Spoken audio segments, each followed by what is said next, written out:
What if a single moment of humiliation could change your life forever? For Isabella Rossi, a struggling law student buried under debt and waiting tables to survive that moment, came with the sting of public disgrace. A menu thrown in her face by a man who could buy the entire city block without a second thought. She went home that night with shame as her only companion. But when she woke up the next morning, a legal document lay on her doorstep. It wasn't a lawsuit. It wasn't an apology. It was the ownership deed to the very building where she was humiliated. And her name was on it. The Gilded Lyre wasn't just a restaurant. It was a monument to old New York money, a place where secrets were traded over lobster thermidor and fortunes were decided with the clink of crystal glasses. Its walls adorned with dark mahogany and oil paintings of stern-faced men had absorbed a century of whispered conspiracies and triumphant declarations. For Isabella "Izzy" Rossi, however, it was just work. It was the place where she traded her aching feet and a practiced deferential smile for the tuition money that was her only ticket out of a life lived on the knife's edge of poverty. At 24, Izzy carried the weight of a future she was desperately trying to build, and a past she couldn't escape. By day, she was a second-year law student at Fordham, her mind a whirlwind of torts, contracts, and constitutional precedents.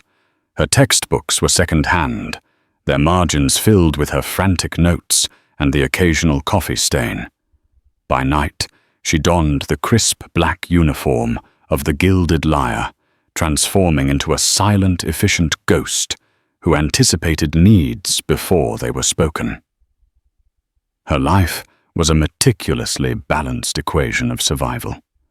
The rent for her tiny fifth-floor walk-up in Queens, the mounting premiums for her grandmother's care at the St.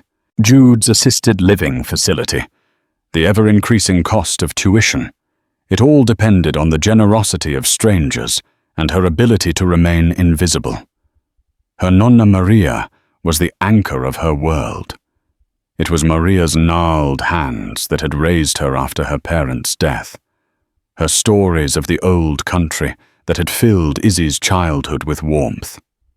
Now, with Maria's memory fading like a photograph left in the sun, Izzy felt a frantic urgency to succeed, to give her the peace and comfort she deserved in her twilight years. Tonight, the air in the Gilded Lyre was particularly thick with tension. It was a Tuesday, usually a quiet night, but Table 7 was anything but quiet. It was occupied by Damian Sterling. Even if you didn't know his name, you knew his type. Sterling was a titan of the tech industry, a man who had clawed his way to the top with a combination of genius and utter ruthlessness. He was new money, and he wore it with an aggressive, almost defiant arrogance that the old money patrons of the Gilded Lyre found distasteful.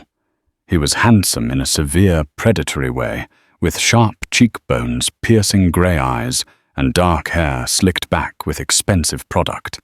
He didn't speak. He pronounced. He didn't ask. He demanded. He was dining with two associates, both of whom looked like they had been sculpted from the same block of expensive, soulless marble. Their conversation was a low, aggressive hum of acronyms and billion-dollar figures. Izzy had approached the table 3 times, and each time Sterling had waved her away with a flick of his wrist, not even bothering to look at her. "We're discussing the Sterling Tower acquisition," he'd snapped at one point, his voice cutting through the restaurant's genteel murmur. "Do not interrupt again." Izzy had simply nodded her jaw tight and retreated to the service station. Her manager, a kind but perpetually stressed man named Mr. Dubois, gave her a sympathetic look. "Patience, Isabella," he murmured, polishing a wine glass until it gleamed. "The check will be substantial. Just breathe." Patience was a currency Izzy was running low on. She had a property law brief due at 8 a.m., and she hadn't even started her research. Every minute spent waiting for Mr. Sterling to decide he was ready to order was a minute stolen from her future. Finally, after another 20 minutes, one of the associates caught her eye and gave a curt nod. Izzy took a deep breath plastered on her professional smile and approached the table for the 4th time. "Gentlemen, are you ready to order, or would you prefer another moment?" she asked, her voice calm and even. Damien Sterling finally lifted his gaze from his phone. His grey eyes were cold, analytical, and dismissive. He looked at her not as a person, but as a minor inconvenience, a faulty piece of furniture.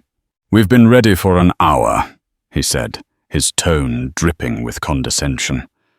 "Perhaps if you spent less time loitering by the kitchen and more time paying attention to your tables, I wouldn't have to starve while finalizing a deal that's worth more than your entire life's earnings." The insult was so sharp, so personal, it felt like a physical blow. The two associates shifted uncomfortably in their seats. Izzy felt a hot flush of anger and humiliation creep up her neck. Years of practice of swallowing insults and smiling through gritted teeth kicked in. "My sincerest apologies, sir," she said, her voice miraculously steady. "What can I get for you this evening?" Sterling sneered. He picked up the heavy leather-bound menu. "The service here is as tired as the decor. This entire building is a relic. It needs to be torn down and replaced with something that has a pulse." He looked directly at her, a cruel glint in his eye.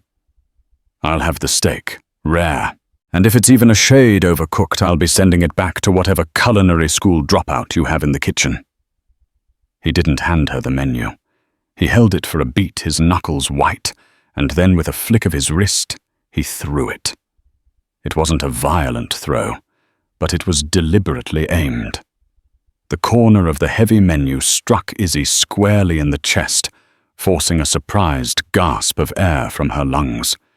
It fell to the floor with a soft thud that sounded like a gunshot in the suddenly silent dining room.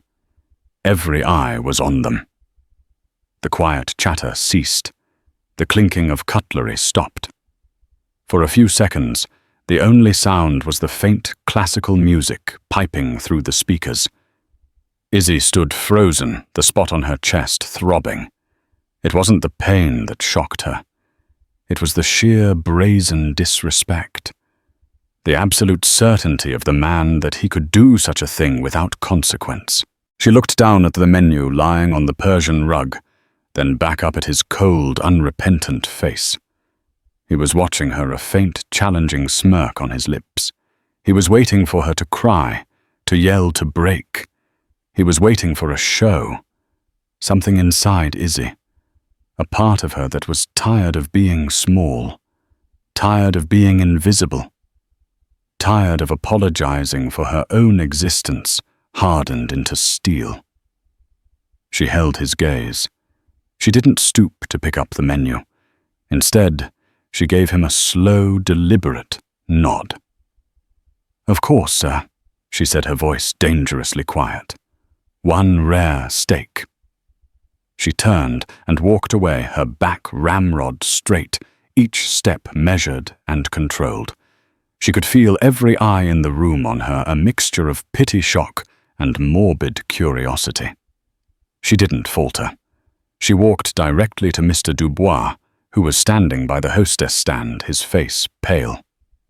"Table 7 is ready to order," she said calmly. She handed him her notepad. "I'm taking my break. Isabella."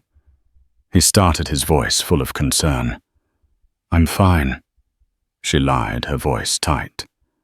"I just need a minute." She walked through the swinging doors into the cacophony of the kitchen, past the clatter of pans and the shouts of the chefs, and out the back door into the grimy alley. The cool night air hit her face, and only then did she let out the shuddering breath she'd been holding. She leaned against the cold brick wall, closing her eyes. The humiliation washed over her in a sickening wave. She didn't cry. She was too angry to cry. She had been dehumanized, treated like an object. And for what? For a tip that would barely cover the cost of a single textbook. In that alley, surrounded by the stench of garbage and stale grease, Izzy Rossi made a silent vow. This would be the last time. She didn't know how, but she would find a way out. She would finish school, pass the bar, and build a life where no one could ever throw anything at her again. She stayed in the alley for 10 minutes, letting her rage cool into a cold, hard resolve. When she returned, Mr. Dubois informed her that another waiter had taken over table 7. Damien Sterling had paid his bill, leaving no tip of course, and left. The incident was over. The restaurant's rhythm had returned to normal. But for Izzy, nothing would ever be normal again.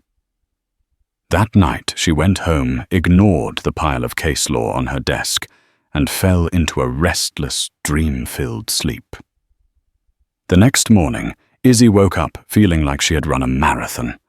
Her body ached, and the phantom sensation of the menu hitting her chest still lingered. The anger from the night before had subsided, leaving behind a bitter metallic residue of shame. She forced herself out of bed, her mind already racing through the day ahead, a 9 a.m. lecture on civil procedure, a 4-hour shift at the university library, and then back to the Gilded Lyre for another evening of forced smiles and aching feet. As she stumbled towards her tiny kitchenette to start the coffee maker, she almost tripped over it. Lying on the worn welcome mat just inside her apartment door was a large, stiff manila envelope. It was thick and heavy, bearing the logo of a prestigious law firm she recognized instantly: Whitman, Price and Sterling. Sterling. The name sent a jolt of ice through her veins. Her first thought was that she was being sued. Maybe Sterling had concocted some story about her being rude or unprofessional. Panic seized her. A lawsuit, even a frivolous one, could derail everything. It could get her fired, jeopardize her law school application's character and fitness review. Her hands trembled as she picked it up. Her name and address were typed neatly on the front label. No postage. It had been delivered by a courier. She sat at her small, wobbly kitchen table, the envelope feeling like a bomb in her hands. She took a deep, fortifying breath and tore it open. Inside wasn't a summons or a legal threat. It was a thick stack of documents bound by a heavy-duty staple. The cover page was dense with legal jargon, but a few words leaped out at her, rendered in bold capital letters. Quitclaim deed grantor. Estate of Arthur Finch. Grantee Isabella Rossi property. 114 East 60th Street, New York. Why, Izzy blinked. She read it again and again. 114 East 60th Street. She knew that address. It was the address of the Gilded Lyre. Her brain struggled to connect the dots. A deed to the building with her name on it. It was impossible. A mistake. A cruel, elaborate prank. She frantically flipped through the pages. There were property descriptions, legal filings, and complex clauses that made her head spin. Tucked inside was a letter on the law firm's letterhead: Dear Ms. Rossi. Please find enclosed a fully executed quitclaim deed transferring all rights, title, and interest in the property located at 114 East 60th Street, New York, NY, from the estate of Arthur Finch to you, effective immediately. This transfer has been executed in accordance with a specific codicil within the last will and testament of the late Mr. Arthur Finch. The codicil is triggered by a specific set of circumstances which our records indicate were met on the evening of July 29th, 2025. All associated property taxes have been prepaid for the current fiscal year. A representative from our firm will be in contact within 48 hours to discuss the transition and provide you with all necessary keys and access codes. We advise you to seek independent legal counsel to fully understand your rights and obligations as the new property owner. Sincerely, Jonathan Price. Senior Partner, Whitman, Price and Sterling. Izzy dropped the papers on the table as if they were on fire. Her heart was hammering against her ribs, so hard she felt dizzy. The estate of Arthur Finch. She'd never heard of the man, a codicil, a trigger. What circumstances? The only thing that had happened last night was the incident with Damien Sterling. The name of the law firm clicked into place. Whitman, Price and Sterling. Damien Sterling's name was on the letterhead.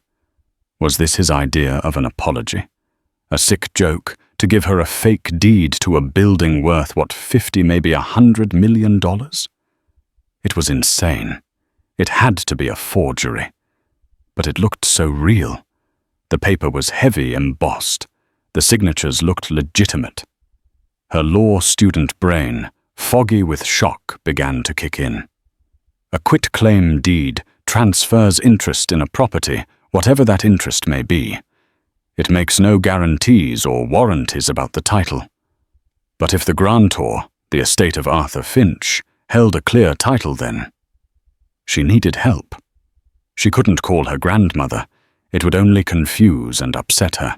Her best friend, Maya, was a graphic designer, brilliant but clueless about the law. Then she remembered Professor Albright. David Albright was her property law professor, a cantankerous but brilliant man with a soft spot for students who showed genuine passion. His office hours were notoriously difficult to get, but Izzy had spent hours talking to him about landmark preservation laws, a topic that genuinely fascinated her. He respected her work ethic.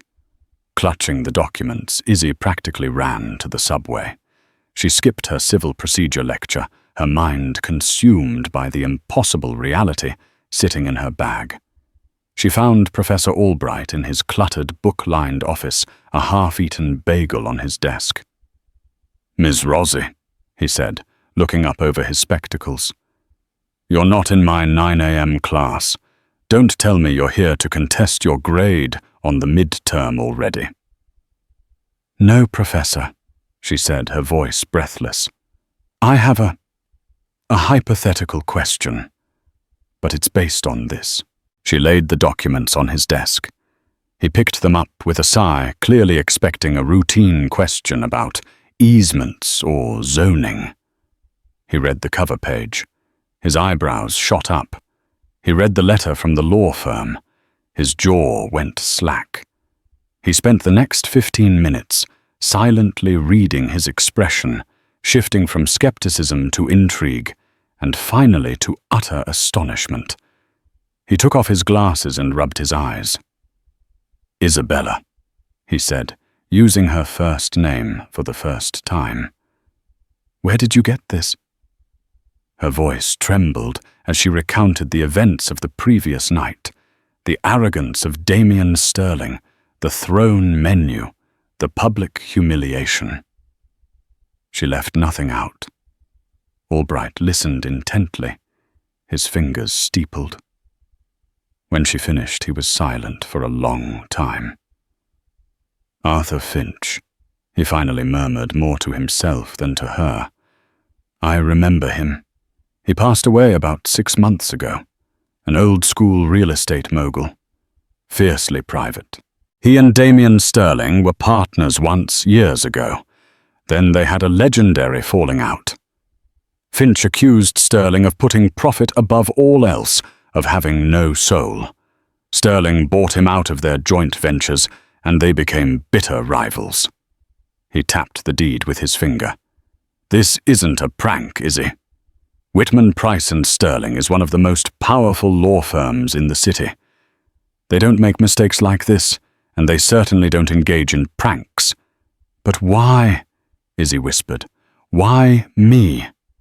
That's the multi-million-dollar question. Albright said, his eyes gleaming with intellectual curiosity. This codicil, it must be some sort of poison pill, a posthumous revenge scheme.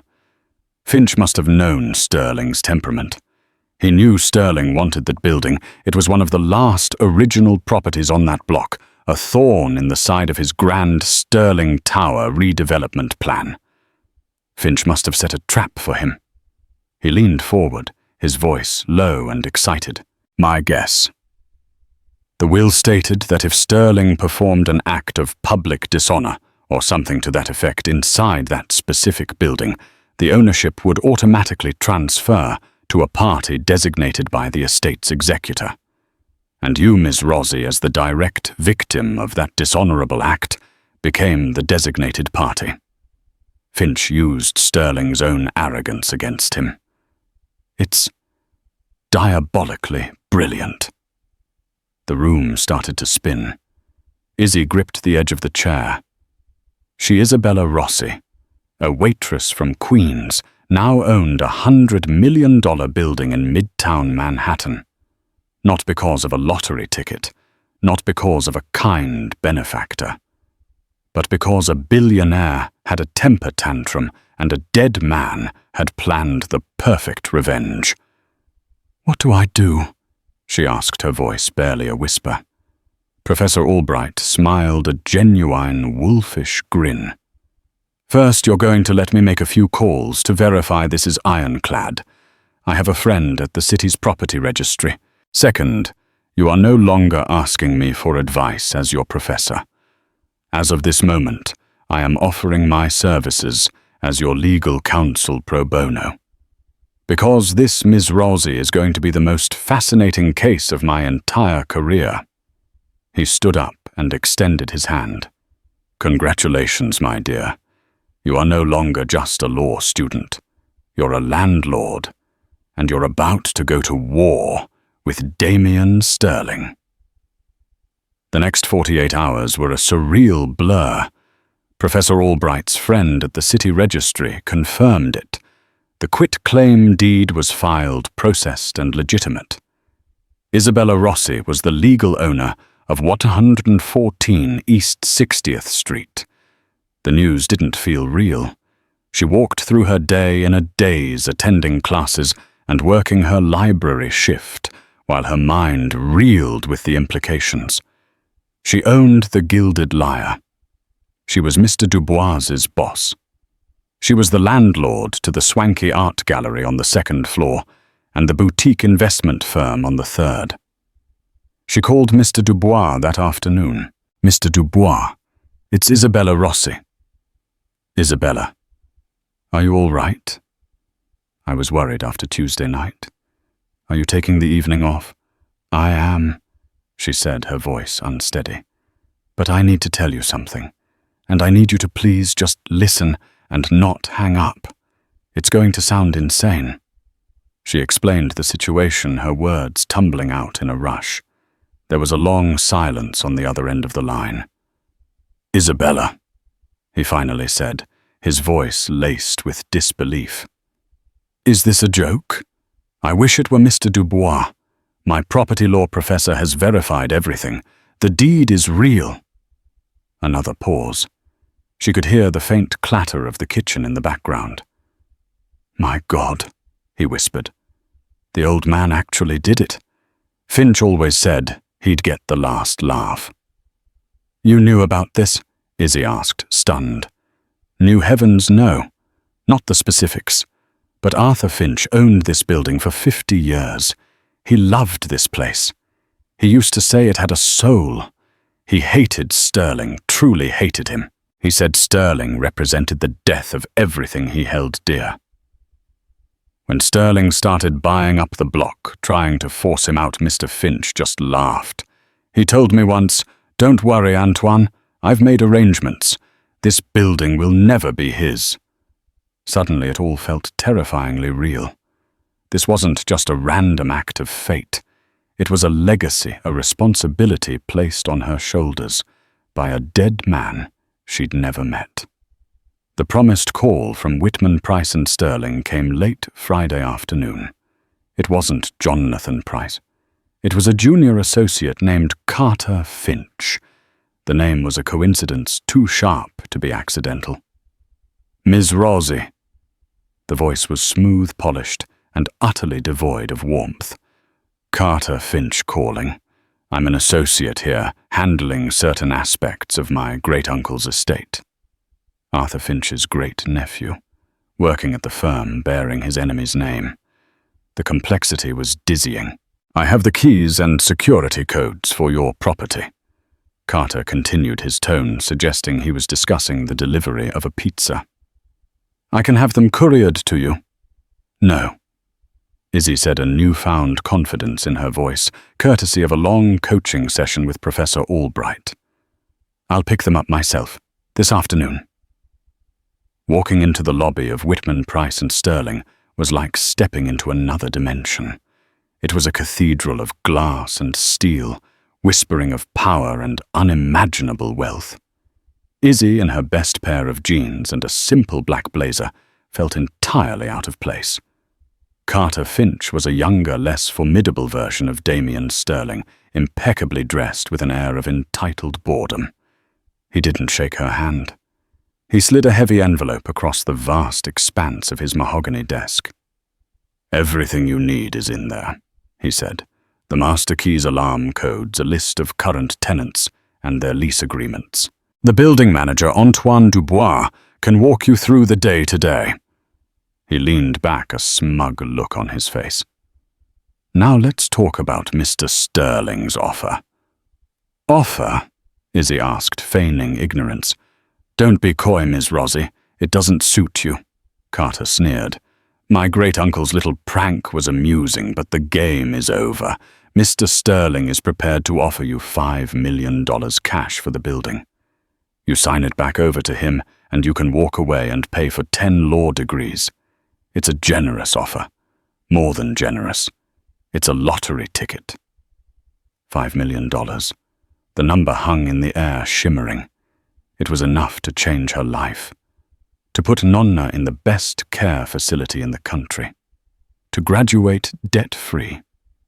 To never have to worry about money again. Every rational part of her brain screamed, "Take it." But then she remembered the feeling of that menu hitting her chest.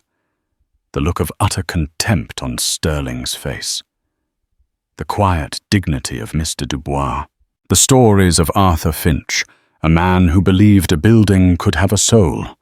This wasn't just about money. It was about the principle. "The building is not for sale," Izzy said, her voice clear and steady. Carter Finch laughed a short, ugly bark. "Don't be a fool. You can't possibly manage a property like that. The taxes alone after this year will crush you. The maintenance, the tenants, the legal liabilities, you're in way over your head." "I'm a fast learner," Izzy said, standing up. She picked up the envelope of keys. "Thank you for your time, Mr. Finch." $50 million, a new voice said. The door to the office opened, and Damien Sterling stepped inside. He looked even more imposing here in his own domain. He wasn't wearing a suit, but a tailored cashmere sweater and dark trousers that probably cost more than her semester's tuition. He dismissed Carter with a flick of his eyes, and the younger man scurried out of the room.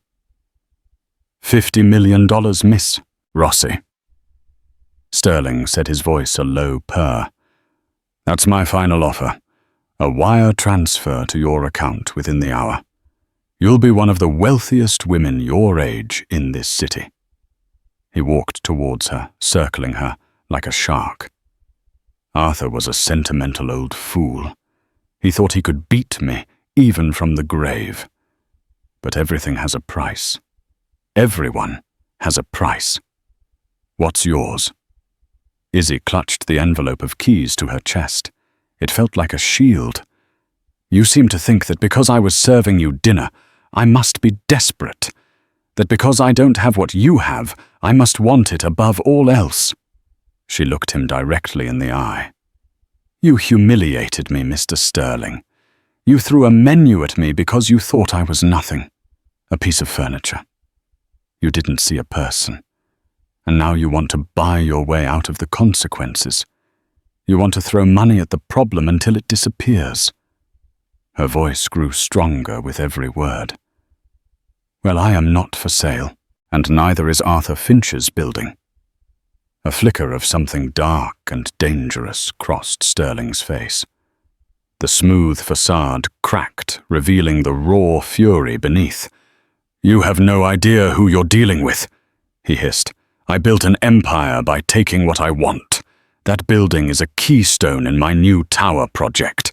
It will be mine, one way or another.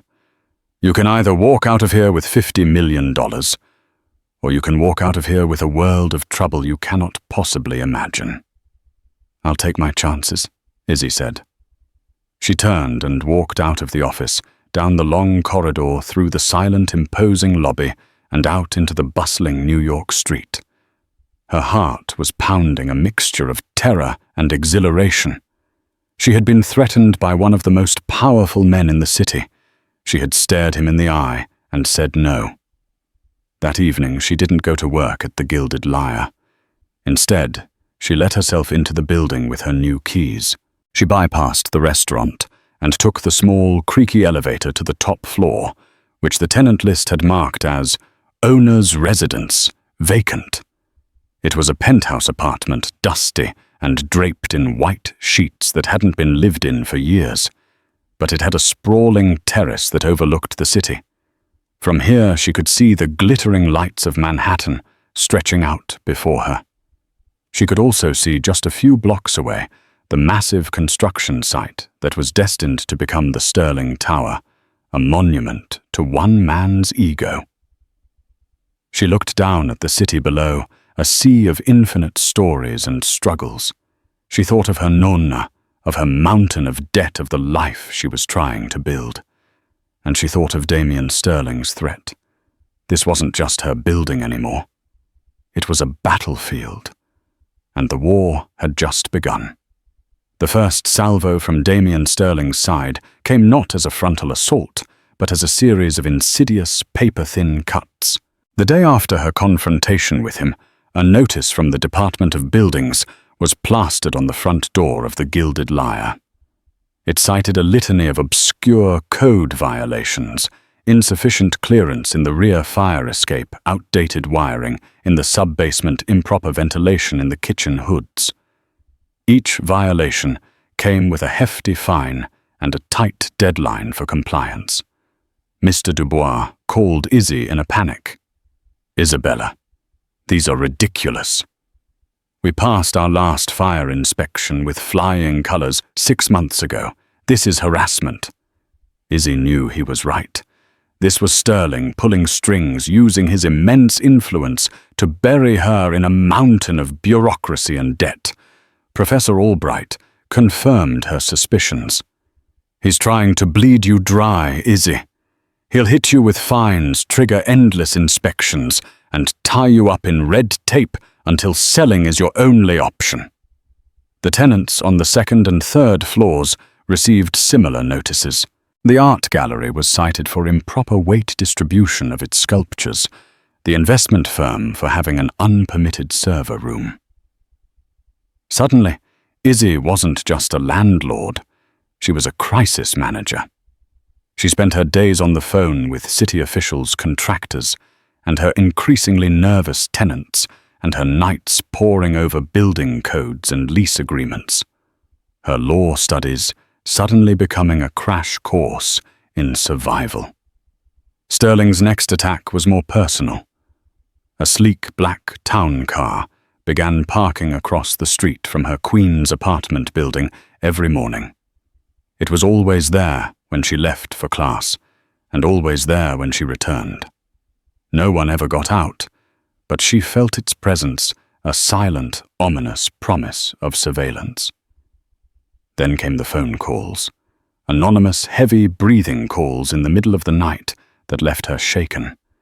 Fear began to gnaw at the edges of her resolve. She was a student, a waitress, How could she possibly fight a man who could command the city's bureaucracy and deploy private investigators like chess pieces? The $50 million offer echoed in her mind. It was a lifeline, an escape route from this waking nightmare. One particularly grueling evening, after spending 6 hours arguing with a plumbing contractor about a citation she knew was fabricated, Izzy retreated to the one place she felt a sliver of peace: Arthur Finch's empty penthouse. Exhausted and overwhelmed, she sank onto a dust sheet-covered sofa. She felt like giving up. As she sat in the silent, moonlit room, her eyes fell on a large mahogany secretary desk in the corner, one of the few pieces of furniture not draped in white. On a whim, she walked over and tried the drawers. Locked, all except one small hidden drawer on the side. It slid open with a soft click. Inside was a single worn, leather-bound journal and a small, ornate brass key. Her heart quickened. She opened the journal. The first page was dated nearly 50 years ago. The handwriting was elegant, precise. It was Arthur Finch's. For the next 2 hours, Izzy sat mesmerized, reading the private thoughts of the man who had inadvertently changed her life. He wrote of his childhood in poverty, his ambition, his love for the city and its architecture. He wrote about meeting a young, brilliant and hungry Damien Sterling, taking him on as a protégé. He has a fire in his belly, Arthur wrote, a desire not just to succeed, but to conquer. I see myself in him, but there is a coldness there, a void where his heart should be. I hope I can teach him that a legacy is built from stone and community, not just from gold and fear. As the years in the journal passed, Arthur's entries about Sterling grew more troubled. He documented their arguments, Sterling's increasing ruthlessness, his willingness to cut corners, to betray partners, to prioritize profits over people. The final entry about their partnership was chilling. Damien has betrayed me for the last time. He bulldozed the old community center on the west side, a place I had funded to make way for luxury condos. He called it progress. I call it sacrilege. Our partnership is dissolved. He has chosen his path. I fear one day he will try to tear down everything I have ever loved, including this very building. But I will not let him. I will make this building a fortress, a testament. And if he ever dares to defile its spirit, he will find that I have left behind a ghost in the machine. A ghost in the machine. Izzy's hands trembled as she read the words. It was her. She was the ghost. Arthur Finch hadn't just set a trap. He had chosen a successor, even if he didn't know her name. He hadn't left the building to a random person. He had left it to the victim of Sterling's inevitable transgression. He had bet on his rival's character flaw. The small brass key in the drawer suddenly felt heavy with purpose. She looked around the apartment, her eyes scanning for a lock it might fit. She found it on a small, unassuming door tucked away behind a large bookcase. It looked like a closet. The key turned smoothly. The door opened not into a closet, but onto a narrow, steep staircase leading down. A hidden stairwell. Following it down, she found herself in a small, windowless office behind the main manager's office on the ground floor. It was a secret room filled with filing cabinets and architectural blueprints. On the desk was a thick binder labeled Contingency. Izzy opened it. It was a masterpiece of legal and financial planning. Arthur Finch, knowing Sterling would one day come for his building, had prepared for war. The binder contained contact information for an independent, pre-vetted engineering firm that specialized in heritage buildings, ready to dispute any fraudulent claims from the Department of Buildings. It held a prepaid retainer for a notoriously aggressive litigation firm, that specialized in fighting corporate harassment suits. It included detailed geological surveys proving the building's foundation was sound, and decades of pristine maintenance records, all digitized and backed up on a thumb drive taped to the inside cover. Most importantly, it contained a sealed letter addressed to the new custodian. Her fingers shook as she opened it. To the one who holds this letter. If you are reading this, it means Damien Sterling has behaved as I knew he would, and my building now belongs to you. I do not know who you are, but I know that you have stood in the path of his arrogance, and have by that act proven yourself worthy. Do not be intimidated by his wealth or his power. They are built on a foundation of sand. This building is built on bedrock. In this binder you will find the tools to fight him. Use them. He will try to bleed you financially. I have established a trust, the Finch Preservation Trust, which you now control. It contains sufficient funds to cover the building's taxes and maintenance for the next 30 years, and to fund any legal battles necessary for its protection. The account details and access protocols are with the litigator mentioned herein. This building was my life's work. It is more than brick and mortar. It is a symbol that some things are not for sale.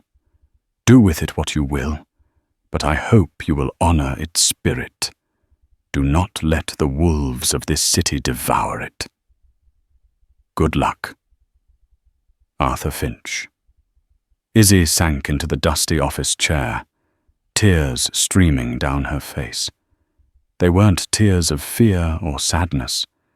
They were tears of overwhelming, profound relief and gratitude. She wasn't alone. She had an army. She had resources.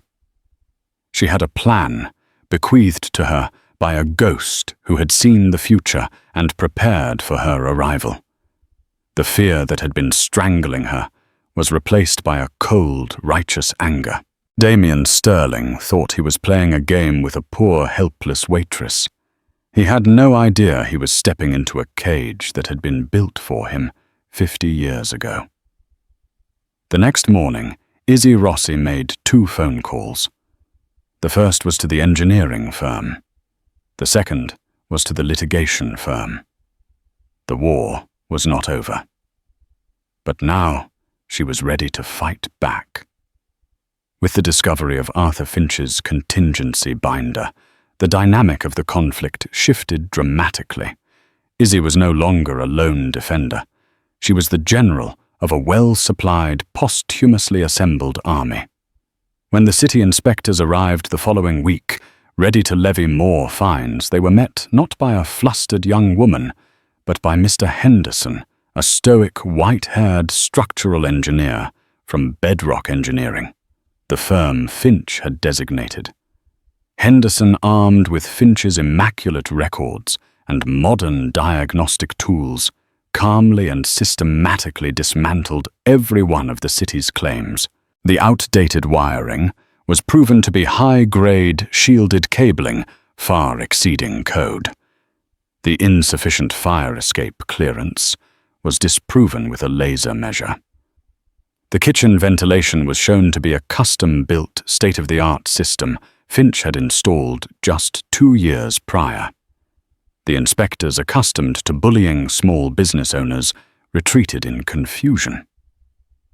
The next summons was from Sterling's legal team, a cease and desist letter filled with veiled threats about tortious interference with his Sterling Tower development. Izzy forwarded it to her new lawyer, a woman named Rebecca Shaw, from the litigation firm Finch had chosen. Shaw was a legal pit bull in a designer suit.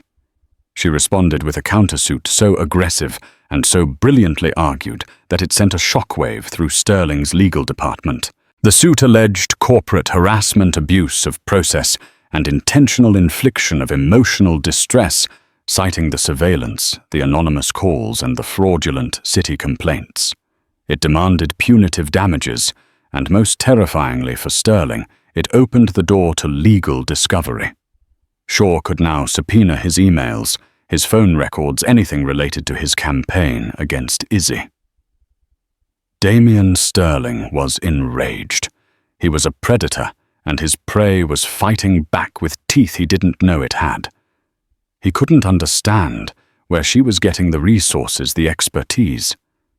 He had Carter Finch investigate, but the trust was an ironclad anonymous entity, and the law firm was on a perpetual retainer, its source of funding, protected by attorney-client privilege.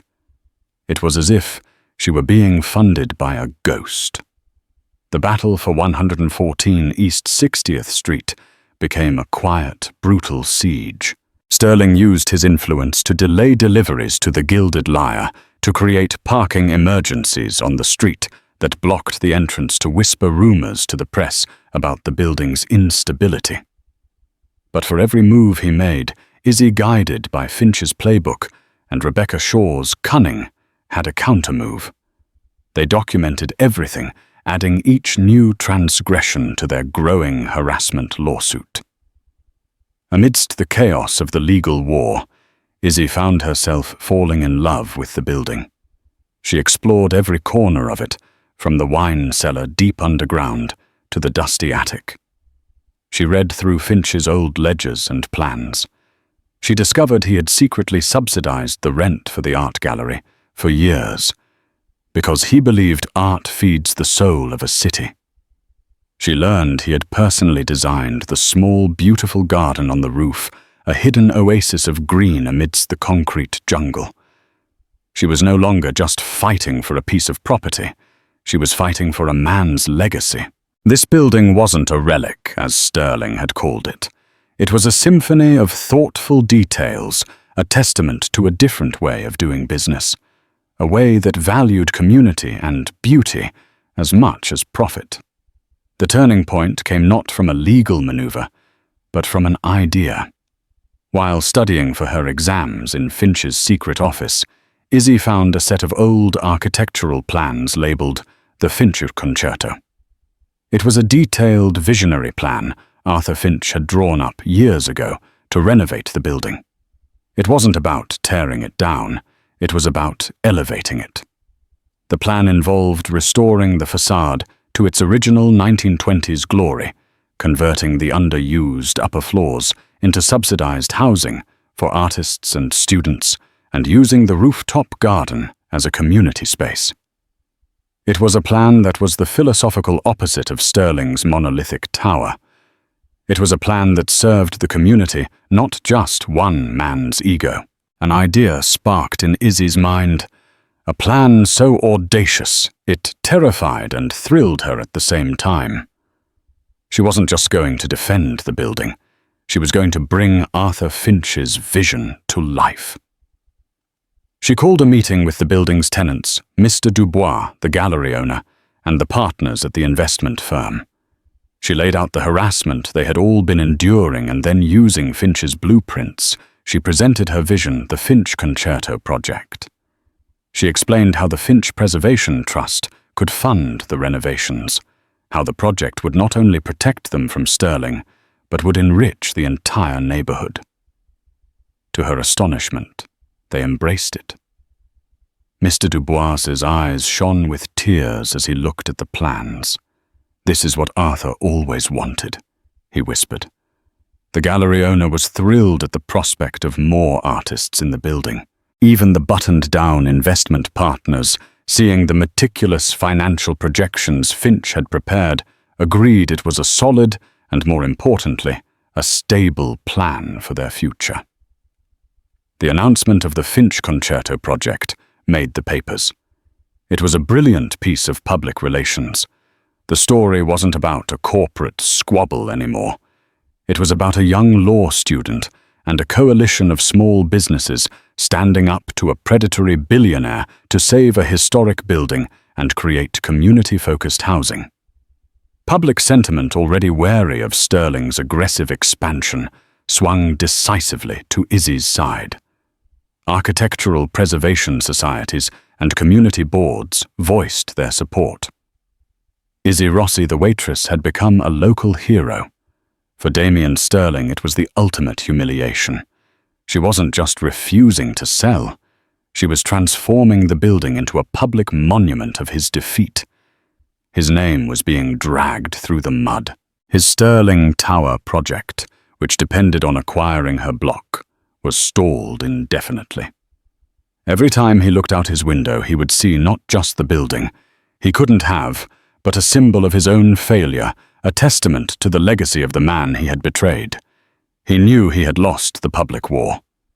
Now there was only one move left, a final face-to-face confrontation.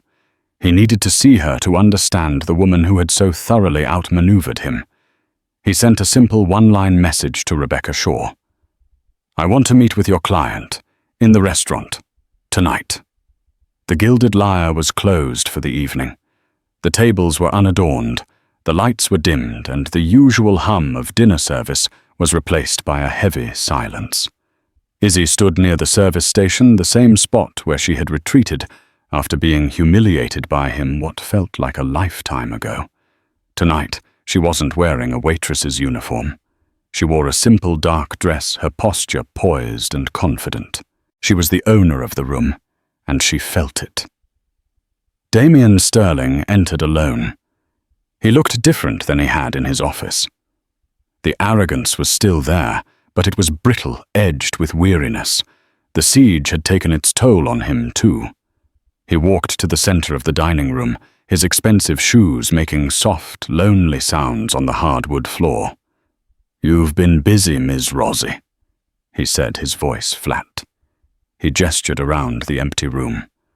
"I tried to bleed you out. I tried to intimidate you. And instead you turned this place into a shrine for my dead enemy, and make me the villain in a citywide fairy tale." "You cast yourself as the villain, Mr. Sterling," Izzy replied, her voice calm. "I just refused to play the victim." He let out a short, humorless laugh. "Arthur always did have a flair for the dramatic, a posthumous checkmate. I have to admit, it's impressive." He walked closer, his grey eyes searching her face. "I don't understand you. I offered you $50 million, life-changing money. You could have been anywhere in the world doing anything you wanted. Why go through all this? Why fight so hard for a pile of bricks and a dead man's sentiment?" This was the question at the heart of it all. Izzy took a breath. "Because you were right about one thing that night," she said. "You said this building was a relic. You were wrong about the building, but you were right about what it represents. It's a relic from a time when value wasn't just measured in profit margins and stock prices. Arthur Finch believed a business could be part of a community, not just a predator upon it. He believed a legacy was about what you build for others, not just how high you can build your own name." She gestured towards the windows, towards the glittering city beyond.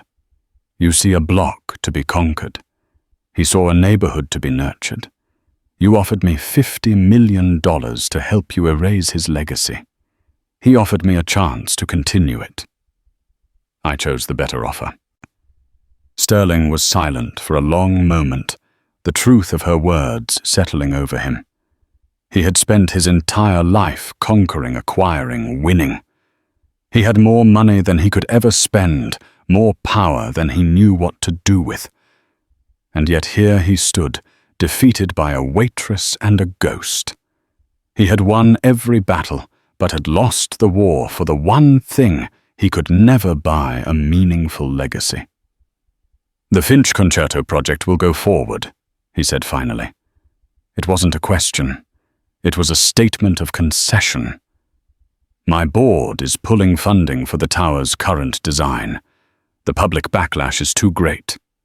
You've won." He reached into his jacket and pulled out a checkbook. He wrote on it, his movements slow and deliberate. He tore out the check and slid it across the surface of table 7, the very table where he had thrown the menu. "What's this?" Izzy asked, not moving to take it. My lawyers estimate this is what I've cost you in legal fees, emotional distress and project delays, he said. Consider it a settlement for the harassment suit, and an investment. Izzy looked at him confused. An investment? You're going to build subsidized housing for students. He said, his voice quiet. I was a student once, at a city college with nothing. I slept on a friend's floor for 2 years. This is an anonymous donation to the Finch Preservation Trust, the first of many, on one condition. What condition? That you never tell anyone where it came from, he said. The world can have its hero and its villain. It's a simpler story. He looked around the room one last time at the mahogany walls and the oil paintings of stern-faced men. He looked at Izzy, the young woman who had become the custodian of his rival's soul. Arthur was right, he murmured so quietly, she almost didn't hear him. I lost my way, and with that, Damien Sterling turned and walked out of the Gilded Lyre, leaving Izzy alone in the silent, historic room. She walked over to table 7 and looked down at the check. The amount written on it was staggering enough to fund the entire concerto project twice over. She didn't feel triumphant. She didn't feel victorious. She felt a profound sense of peace. The war was over. A year later, the scaffolding came down from 114 East 60th Street. The facade gleamed restored to its former glory. The Gilded Lyre was more popular than ever, and the Finch Gallery on the 2nd floor had a waiting list for new exhibits. On the top floors, the first group of students and artists moved into the beautiful light-filled apartments of the Finch Concerto residence. Izzy Rossi graduated from law school at the top of her class. She passed the New York bar exam on her first try. She didn't join a big corporate firm. Instead, she opened a small non-profit practice in the ground floor office of her own building, offering legal aid to those who, like her, were fighting against seemingly insurmountable odds. She was no longer just a waitress, a student, or even just a landlord. She was a custodian, a builder, a guardian of a legacy. She had been given a building, but in fighting for it, she had built a life of purpose, proving that the greatest transactions have nothing to do with money, and that sometimes a moment of humiliation can be the foundation for a skyscraper of integrity. That single thoughtless act of cruelty, a menu thrown in anger, set in motion a chain of events that no one could have predicted. It wasn't magic, and it wasn't luck. It was a story about the intricate webs we weave, the legacies we leave, and the unexpected strength found in the face of disrespect. Isabella Rossi didn't just inherit a building. She inherited a responsibility and discovered her own power. Her story is a powerful reminder that integrity is a currency that can't be bought, and that the quiet strength of one person can indeed move mountains, or in this case, save a piece of a city's soul from a billionaire's grasp. What did you think of Izzy's journey? What would you have done with the $50 million offer? Let us know your thoughts in the comments below. If this story resonated with you, please hit that like button. Share it with someone who needs a dose of inspiration, and make sure you subscribe for more incredible stories of justice and unexpected twists of fate.